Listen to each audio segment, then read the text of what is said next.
Happy lunch hour, guys. All right, so we are going to chug on along through here on a gloomy Tuesday, but I got an interesting email this morning where somebody had emailed me that they were watching something or whatever. People or whoever was talking about this was suggesting people move to Costa Rica or to Uruguay to get away from the financial debacle and all the dangers in the United States and stuff like that. Get away from our financial crises, whatever. Okay. And I read this and I about bust out laughing. Okay. Because, if you take Costa Rica, and mind you guys, before we moved to Tennessee, Mrs. P and I actually did look at Costa Rica, Panama, Belize, everything like that, just checking it out. I mean, we didn't go down there or anything, we were checking it out and couldn't find any good reason to go there. All right. You look at Costa Rica. Costa Rica is in more of a financial crisis and a debt crisis than the United States is. So, I mean, right there, that makes no sense. Plus, you've got all the riots and protests going on in Panama, which is right across the border. Okay. Then you look at Uruguay, which admittedly is probably the strongest economy and safest place in South America. Okay. But it's still got 8% inflation. It's a good place for expats to go, but it's not like you can just get in the car and say, gee, you know what, I'm just going to move down there. Plus, I hope you speak Spanish. But then again, I always throw this question: if it's so great in Uruguay, why in the world aren't all the migrants going there? If they're walking from Central and South America, why are they going north where we speak English, or at least almost most of us? Why aren't they going to Uruguay? But okay. Anyway, so since that's not in the cards for most people, I wanted to discuss a topic that seems to be in the news again a lot lately. And that's talking about people moving from blue states to red states. And, you see this all the time, people selling their 1950s Rambler in California, for $600,000, $700,000, $800,000, moving to Texas and buying themselves a nice house. Okay. Well, it ain't that easy anymore. And the funny part is, I said that in my predictions on New Year's Day this year. If you go back, this is what I said. Number 9, real estate. If you're looking to move, do it now. I said this last year, and we watched nearly 20% increase. So, like I said yesterday, $200,000 house is now $240,000. We're probably not going to see the nearly 20% increase that we did last year, but at least a 10% increase in prices of real estate this year. Very good possibility, if not more. Okay, so now I think that's when I'll probably put in the win column this year when I go on New Year's Eve and say, okay, what happened? What did I think happened and what actually happened? But so the question is, what if you're still looking? And I hear this from you guys, all the time. It's like, hey, I'm looking at moving from New York down to Tennessee or Alabama or whatever it would be. Okay. I'm going to tell you this, guys. Right now, you might want to wait. Hang out where you are. Let me give you some reasons why. Okay. Back on Coronation Day, some people call it Inauguration Day, the median price, meaning half above and half below, it's different than average. Okay, average takes everything, but you can take 10 and 1 and 2 and 3 and 4 and average them out, and it's going to be different. So median, we're half above, half below. The median price of a home was $346,900. Okay. Interest rates on a 30-year mortgage were 2.842%. Now, if you financed 100% of the house, not including taxes and insurance or HOA fees or anything like that, that means your payment, just the P&I, just the principal and interest, was $1,433 a month. Okay? Today, August 16th, 2022, the median cost of a house is $427,055. 30-year rates are 5.58%.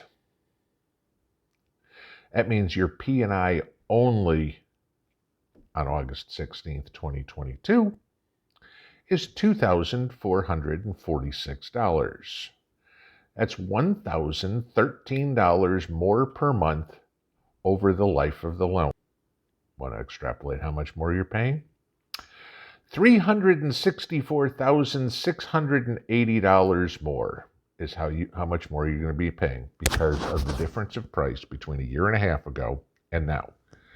Joe Biden will cost you $250,000 more if you go buy a house today as opposed to buying one 18 months ago. Okay, this is Biden economics. Okay, BIDENFLATION. Housing prices have risen 23.1% since Coronation Day.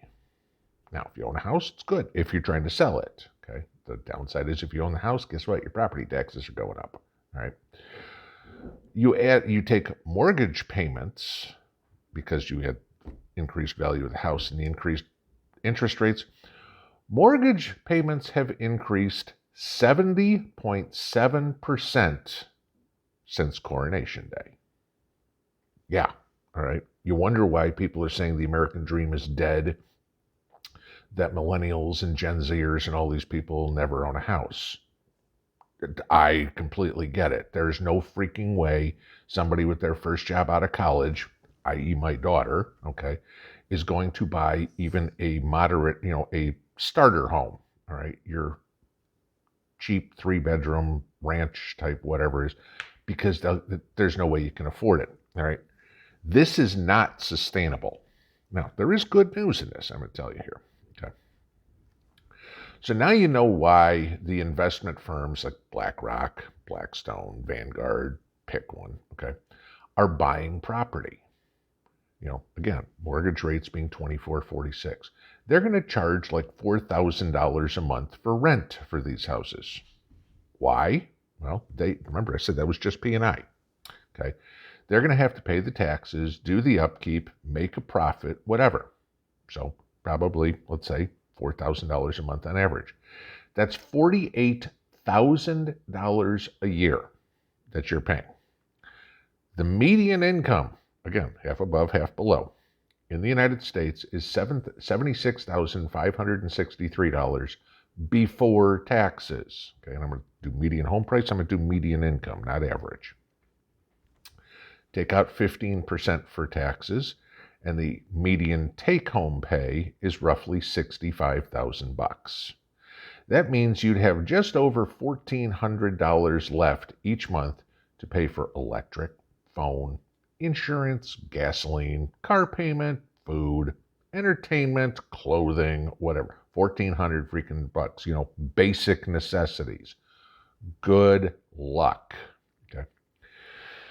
Do you see how we're being played now for you'll own nothing and be happy? This is all happening right in front of us and nobody calls it out, which is what I'm doing. All right. Yeah, you'll certainly own nothing because you can't afford it. Okay. And the part you're going to be happy? Yeah, you're going to be happy that you have a roof over your head and you're not living in a cardboard box underneath the overpass. Okay. There's happy. That's living to me. No, it's not. Sorry. Okay. But the good news, can these companies buy everything? No. All right. According to Zillow, the entire housing stock in the United States, meaning all the housing, condos, I take it back, purchasable, condos, houses, whatever would be, duplexes. The entire housing stock in the United States is valued at $43.4 trillion. Okay. That's 150% of our national debt. So, yeah, no bank is going to loan Vanguard $43 trillion. They don't have it. Okay, the government doesn't even have that much money. All right, so we're good there. They can't buy everything. So where are they going to buy? Well, they're going to buy in the cities and the suburbs. Okay, where they want to corral all the people. That leaves the country. All right, they can't buy here. because you just can't afford all this area, right? So what are they going to do? They're going to make life as hard as they can out here by closing services, stores, gas stations, hospitals, municipal services, everything. And there will be a lot of people that give up and move to the city as it gets too expensive and too difficult to live out here, which is a silver lining. Okay. That leaves the people with the foresight to prep out in the country. You know, if you go back, you ever seen the movie Demolition Man? You know, Sylvester Stallone, Wesley Snipes, that one. Okay. Think of people like Edward Friendly, you know, the guy that was the leader of all the people in the sewer. Okay. It's going to be tough for those of us that live out in the country, but we're still going to be able to live life on our terms, not theirs. All right. This is it. Just like Friendly, they lived life on their terms. It sucked, but they weren't beholden to somebody else. Now, does that mean you should go out and buy land out in the country right now? Nope, not at all. Okay. The housing market is in a recession, regardless of what Uncle Joe says about, gee, that's not the definition. Okay. According to the U.S. Home Builders Sentiment Number, which came out yesterday, sentiment has now dropped 8 months in a row. And in the Midwest region, sentiment number is now 49. Anywhere below 50 is considered a housing recession. In New England and the West Coast and everything like that, it's hovering just above 50. Okay. But in the Midwest, it is now a housing recession. Okay. As prices and interest rates continue to go up, more people are going to get priced out of the market. Okay, which means there's less people to buy the houses. Supply and demand again. I know I talk about this all the time. Less buyers means they got to bring prices down. Okay. Material costs are all over the place. I told you the story about 3 months difference in wood for my garage was $5,000. Okay. And labor isn't free, though labor wages aren't going up, maybe a tad, but not much. All right. You now have many laborers that are leaving the trades because they can't afford to live on the wages that they're being paid. Their bills are going up, their wages aren't. Same problem everybody else is having. Inflation's biting them in the butt too. Okay. So hence, this is the reason for the administration to want to bring in all the illegals. And I told you all the story about the guys that framed the garage, and not a single one of there's 7 guys out here, not a single one of them spoke a lick of English. Okay. I didn't go out there and check them for green cards. That ain't my job, but I'm wondering. Okay. So what's going to happen? The housing market is simply going to crash. And I don't think that comes as a surprise to any one of you guys. You all know it's coming. Okay. Is it too late to buy? Yes and no. That's a question I get a lot. Should I still be looking now or should I wait? Is it too late to buy? Yes and no. Yes, it's too late. You should have bought a year and a half ago. No, it's not too late forever because, yes, everything's going to come down. You can look at it 2 ways. Yes, it's too late, but it's also too early, okay? It's like a camel's hump. We're sitting up here right now. It was here. We'll have that. Supply and demand do it. We cannot have a continuous 20-some-odd% increase in housing costs. It's just not sustainable, okay? If you don't think a housing crash is inevitable, I want you to look at something. Y'all talk about this a lot, okay? Look at how all the other investments out there are manipulated. The stock market, gold and silver, Bitcoin, okay? People, the average Joe, and I know this from my days as a broker, we have a tendency, the average Joe has a tendency to buy at the top and then lose their shirt. Okay. And I can't tell you how many stories I remember people going, oh my God, pets.com is going crazy. I want to buy some. Sure. If you bought it at $2 a share, great. But when it was $40 a share, that wasn't the time to buy. That was the time to sell. But that's when people call me up and go, I want to buy. And I'm going, this is not a good time. I don't care. Buy any. You're going to lose your money. I don't care. Buy anyway. What they do, they lose their money. Okay. That's their plan.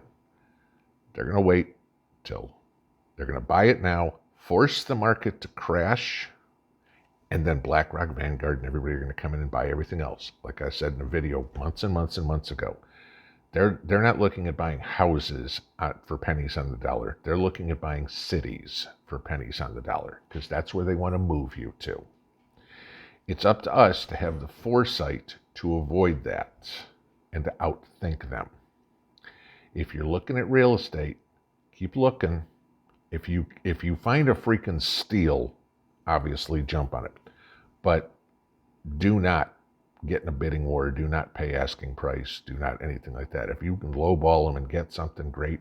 I've seen properties here, right near me, where people had $100,000 list prices and sold it for 30 grand. Okay? Because they need the money. Be smart when you're looking for this. But that's what's going on in the investment world on the real estate side. You know, as I said before, patience, grasshopper, patience.